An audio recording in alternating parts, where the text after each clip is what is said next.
คุณผู้ชมคะเรื่องของความมั่นคงทางอาหารเป็นประเด็นที่ทั่วโลกกำลังให้ความสำคัญสำหรับประเทศไทยเองผู้คนอาจจะมีความรู้สึกว่าประเทศไทยมีความอุดมสมบูรณ์ไม่ต้องกังวลเรื่องของความมั่นคงทางอาหารแต่ในความเป็นจริงอาจจะต้องคิดใหม่นะคะโดยเฉพาะในยุคที่เรากำลังเดินหน้าเข้าสู่ความเป็นประชาคมอาเซียนนโยบายในเรื่องของอาหารอาจจะต้องปรับเปลี่ยนเพื่อเพิ่มศักยภาพสำหรับประเทศค่ะคืนนี้ดิฉันจะคุยกับศาสตราจารย์ปีเตอร์ทิมเมอร์จากมหาวิทยาลัยฮาร์วาร์ดผู้เชี่ยวชาญด้านอาหารและนโยบายด้านอาหารค่ะ Professor Peter Timmer thank you for joining me Thank you very much for having me You have been here as in the capacity of food expert and you have done this for more than 40 years What's the main message you bring to Thailand this time Well my keynote address at the conference that the Royal Society sponsored was that we have to think about these food problems in a long-run historical perspective. And so I focused on the major changes that we've seen in the world food system over the last 40 years or so, and then thought a bit about the nature of the problems we were going to be facing going forward. But my main task was basically to set the framework for the conference and get a baseline. Everybody could understand, here's where we came from, here's where we are, then my ideas about where we might go, but that's what the conference was talking about. And what are the biggest change in the past 40 years? Oh, I think the biggest change in terms of what I find surprising. I started working in this field almost 50 years ago, but 40 years ago I taught my very first course on the world food economy. And so I asked, well, what has changed in the 40 years since I first taught a course on this topic? And I think the biggest change is the rapid economic growth and reduction in poverty in East and Southeast Asia. It has been revolutionary. I started my career in Indonesia in 1970, working in the National Planning Agency for the Harvard Advisory Team, and we did not think it would be possible for per capita incomes to grow more than 2 or maybe by 3% a year if we were lucky. 40 years later, we look back and they've grown by 6% per year. It's just an astonishing acceleration in poverty reduction and how fast people have been brought up out of poverty. How many people, hundreds of millions of people in this region have been brought up out of poverty into a middle class. The priority you see is economic growth in the world. And does it correlate with being food exporters, especially for Southeast Asia?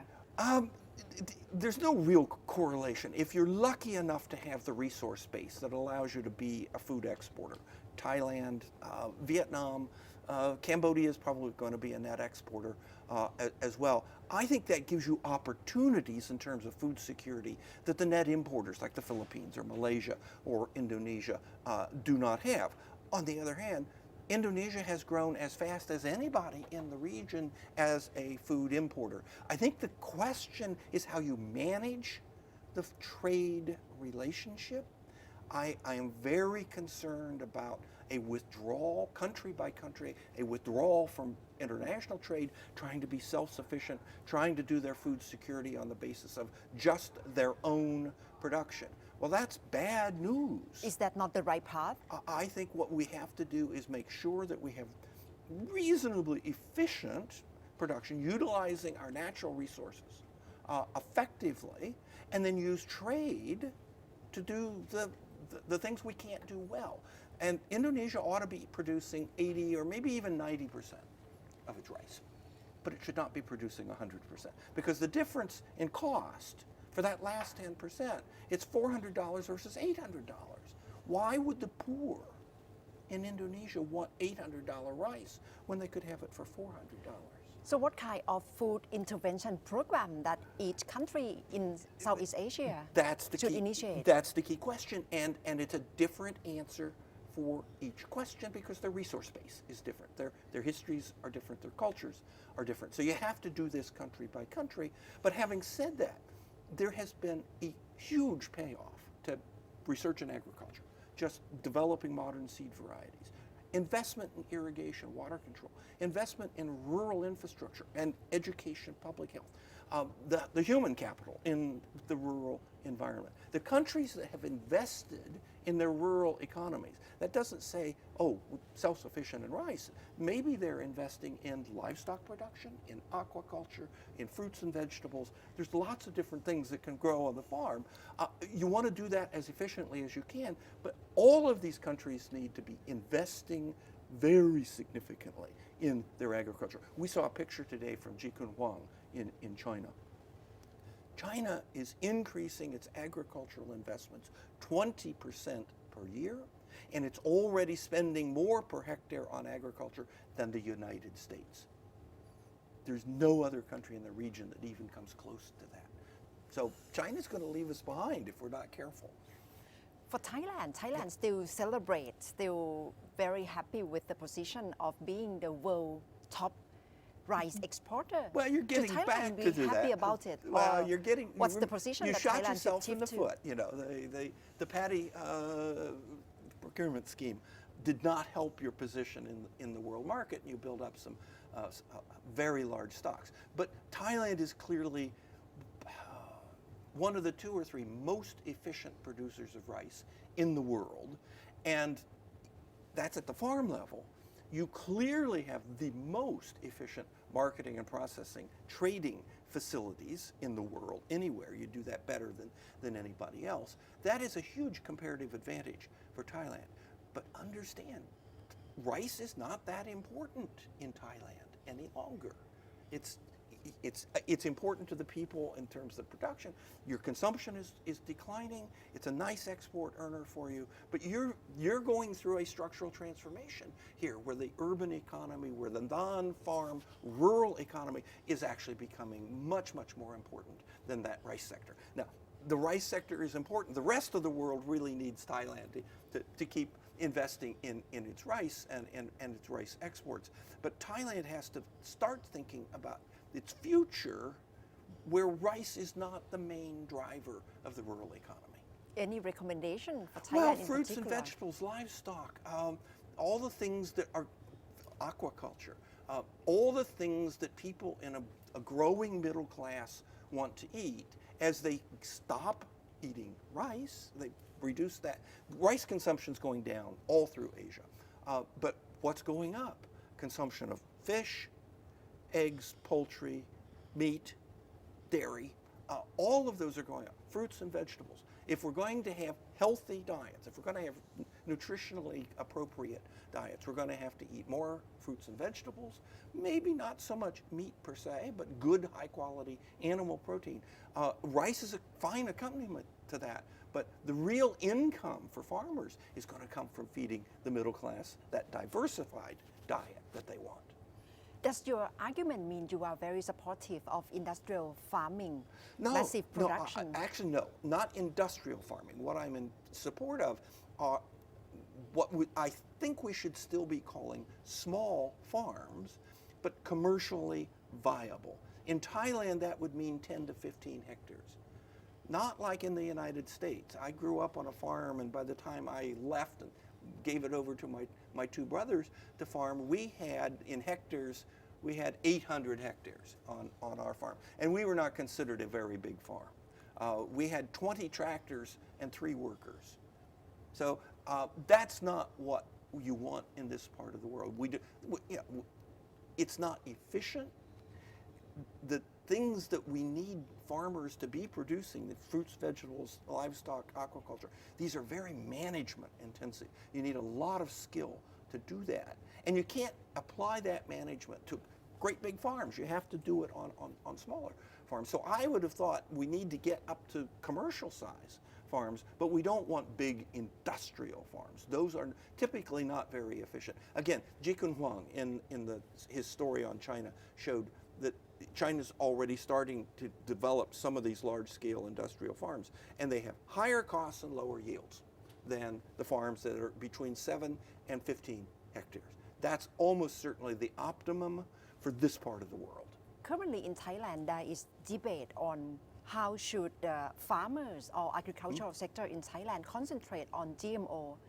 Big controversy. I mean, in the United States, we've had a lot of GMO products in our food system now for 20 years. There's, as far as I can tell, not a single person has been harmed by consuming GMOs. I do understand the political and cultural objections to that, but I think the science is quite clear. GMOs offer a real opportunity to solve some problems that we cannot solve by traditional breeding. Think about a virus infection of cassava. Well, that's actually important in Thailand. You can't do breeding on cassava because cassava is grown clonally. If you're going to find resistance to this virus, you're almost certainly going to have to do it through GMO technology. Now, are there safety concerns? I don't see any. One of my colleagues, Hans Binswanger, who works especially on agriculture in sub-Saharan Africa, points out that probably hundreds of thousands of people have died of hunger in Africa needlessly because they don't get access to the better technologies that they need, and nobody has died from consuming GMOs. So I'm a supporter of GMOs, and I just wish we could figure out a way politically to bring them on board and show that there are real benefits. Historically, there have been no benefits for the poor. It's been Roundup ready corn and soybeans in the United States. Yeah, it helps the farmers, but it doesn't help the consumers. So consumers, even I live in the Sonoma Valley in Northern California, where they've tried now for the last 2 elections to ban GMO commodities in the county, just in the county. It hasn't passed because Big Food has really spent a lot of money preventing that. But I wish there were some way that people, even in where I live, could see that, yes, there are benefits. Yes, it's been abused. Is there some way we can solve that? Thailand seems very proud of being or having food security. Yeah. Is it the right assumption for Thailand that it's the thing that we should be proud of? I think any country that manages to achieve a broad social sense of food security, that is, people actually believe that the food is secure, that if they're in the cities, they can go to the market and buy it, and they don't have to worry. If they're farmers, they have enough land and technology that they can grow enough for their family, and they trust that.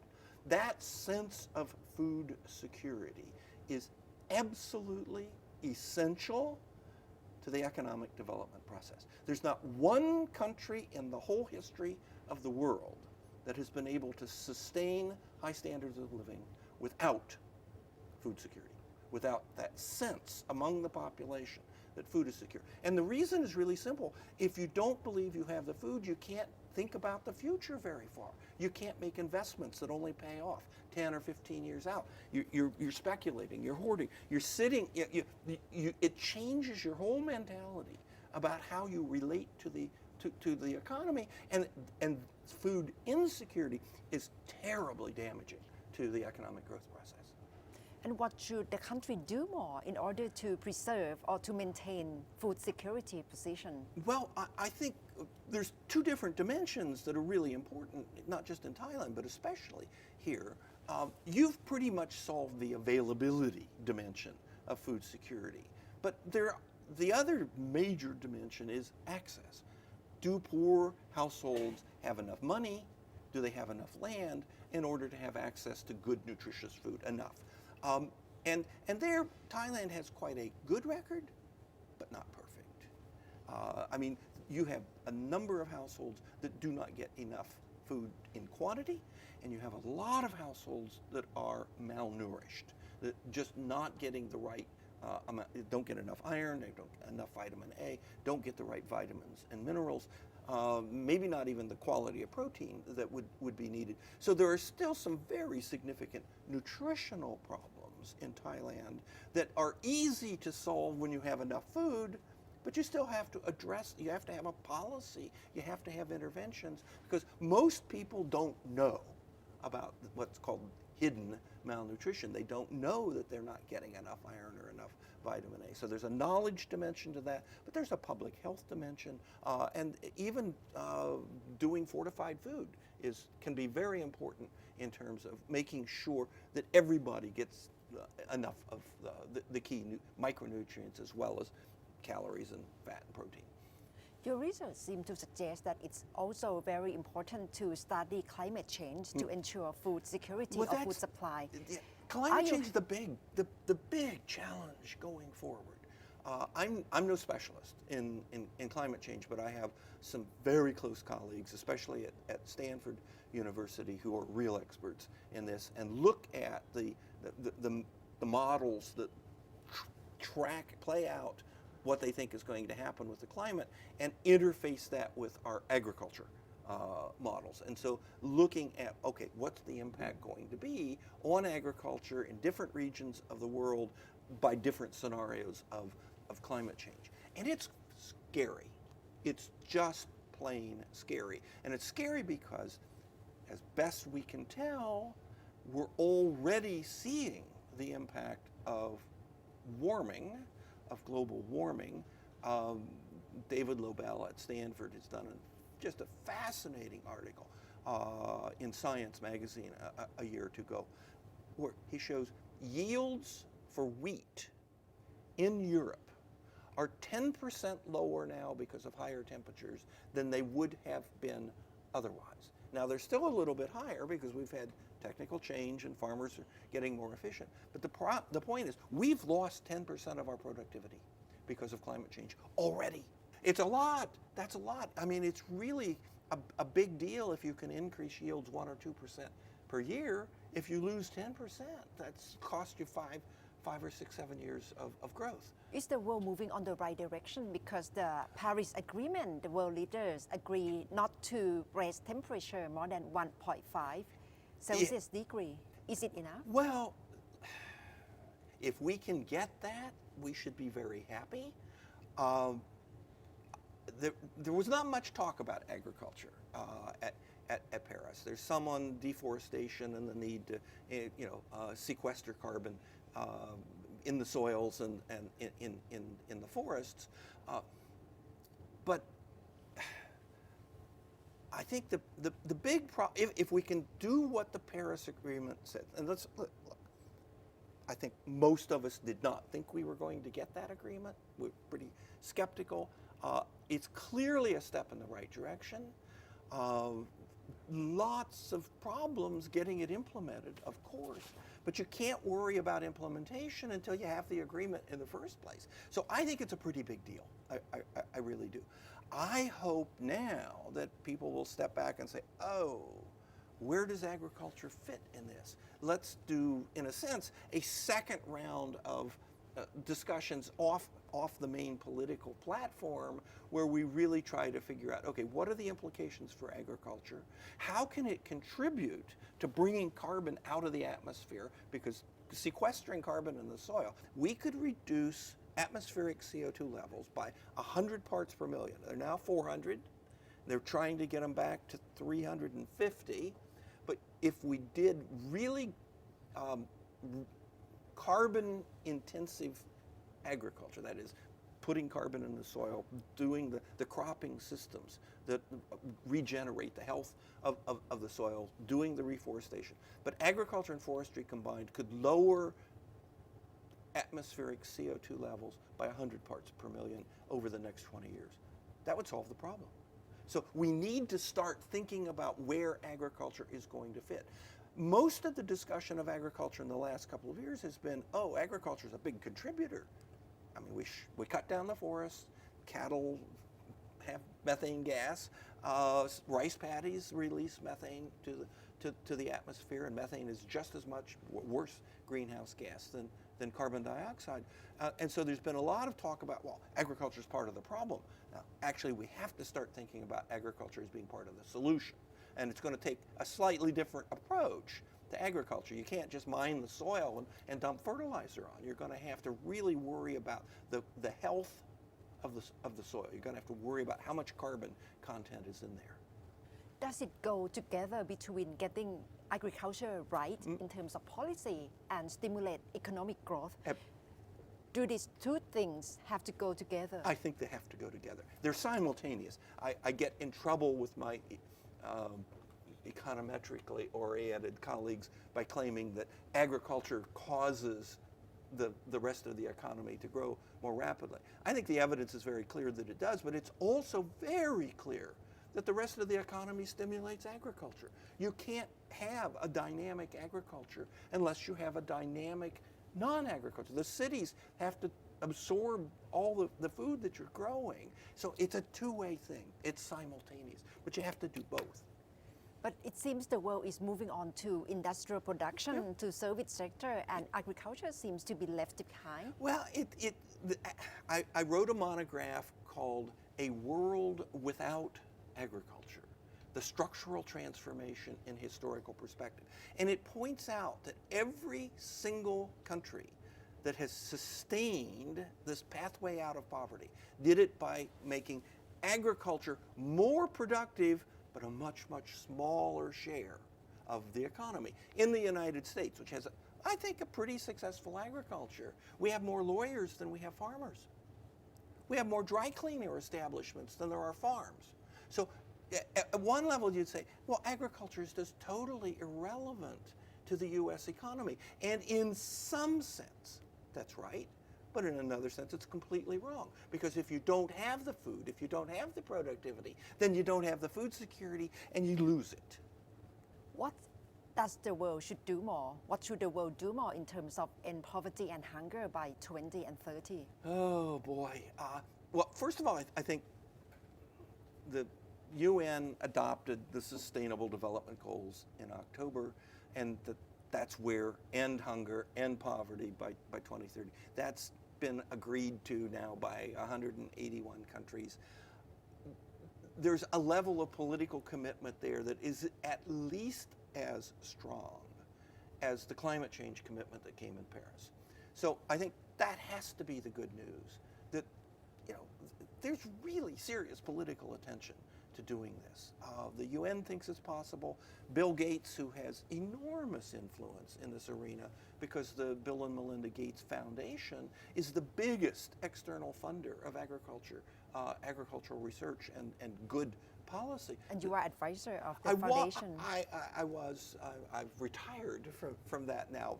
One of my former students had been the head of the agricultural development program. She's just retired, and so I thought that's a good time to step back. But I helped right from the beginning when the foundation was thinking about doing agriculture. I wrote the background paper for that. And it made the case that we've been talking about today, made the case that agriculture is the key to poverty reduction. You simply have to get your agricultural economy going, and you have to figure out how to achieve food security. It doesn't have to be self-sufficiency. I really don't want people to think all countries have to grow all of their own food. You have to have an efficient food system and an active trading system so that you can rely on the supplies coming from the most efficient sources. Thailand's the most efficient source, but that's you still have to be able to do that. For ASEAN community, because we are approaching ASEAN community in 2015, by the end of this year. Does it mean to have increasing trade volume between or among ASEAN countries will also support food policy? This is a big challenge because a lot of the countries, Philippines and Indonesia, Malaysia, are very concerned about the AEC, the ASEAN Economic Community, threatening their agricultural sectors because you've got Vietnam, Cambodia, Myanmar, and Thailand being very efficient, not just in rice, but right across the board. And so a free trade zone for the ASEAN community would be a serious threat to rice farmers in those countries, especially Malaysia, Indonesia, the Philippines. Those are high cost. Now, the hope has, and it's very clear, they've gotten waivers, at least on rice. But I think this opening is going to, over the next decade, is going to make the whole ASEAN community more efficient. I'm hoping sanity will prevail in the importing countries, and they'll realize, wow, they're making their farmers poor by forcing them to grow rice. why don't you let them grow chickens or do aquaculture or fruits and vegetables where the payoff per hectare and per farm is so much higher? Why not encourage that and let the farmers who are very efficient at rice produce that? It's still in the region. It's still secure. Trade pact like TPP is now being discussed a lot and being watched very closely by the whole world. How do you think TPP will have effect on food security, on food supply at the global scale? I don't think it's going to affect food security very much. It may well affect investment patterns in other industries, but it doesn't have very much impact on agriculture. I mean, I was interviewed on national public radio in the U.S. asking about rice and Japan. And it turns out the United States just blinked and said, oh, it's okay. You'll do a little bit at the margin to allow more rice in, but you get to keep your rice policy in Japan. I don't think TPP is going to affect agriculture very much because agriculture is simply too sensitive politically in these countries. So, we almost lost it on dairy imports to Canada because New Zealand was upset. And even there, we didn't get very much into the TPP framework. Why do you have so much passion in food policy? That is, I've been asked that question before. It's really important. I mean, I've worked for 40 years, a little more than that now, in this field, and I have never had a single day when I doubted that I was doing the right thing. I've never had any of that self-doubt about my career. Are you from agricultural family? I grew up on a farm. It was actually, I won't even call it a farming family. We had a small tomato canning factory, and we had enough land to grow the tomatoes for our canning factory. So I went back and forth. I started when I was 8 years old cultivating and planting tomatoes. I have planted 10 million tomato plants. That's a lot. But I don't think it's the farm that is the passion. I think the passion comes from starting my work in Indonesia. Even in graduate school, I'm an economic historian. I've never studied development. I'm not a development economist. I'm an economic historian by training. And looking at the role of agriculture in the development of England and France, Germany, Japan, looking at that development and how critical agriculture was to industrialization. Yes, industrialization is what eventually pulls people out of poverty, but agriculture has to support that, and in a number of instances, agriculture leads that process. Well, think about pulling people out of poverty through agriculture. Thank you, Professor Peter Timmer, for joining me. My pleasure. สวัสดีค่ะ วิสัยทัศน์จากศาสตราจารย์ปีเตอร์ทิมเมอร์นะคะเรื่องของความมั่นคงทางอาหารประเทศไทยอาจารย์ระบุว่ายังมีความมั่นคงทางอาหาร แต่เรื่องของการดำเนินนโยบายเพื่อที่จะทำให้มั่นใจว่าประเทศไทยยังเสริมศักยภาพในด้านนี้เป็นเรื่องสำคัญนะคะรวมถึงการเดินหน้าเข้าสู่ประชาคมอาเซียนที่จะต้องเพิ่มการค้าระหว่างกันในเรื่องของการเกษตรกรรมและผลิตผลทางการเกษตรเพื่อที่จะทำให้มีศักยภาพสูงสุดในระดับภูมิภาคค่ะทั้งหมดคือตอบโจทย์และที่นี่ไทย PBS สำหรับคืนนี้ค่ะดิฉันณัฐฐา โกมลวาทินสวัสดีค่ะ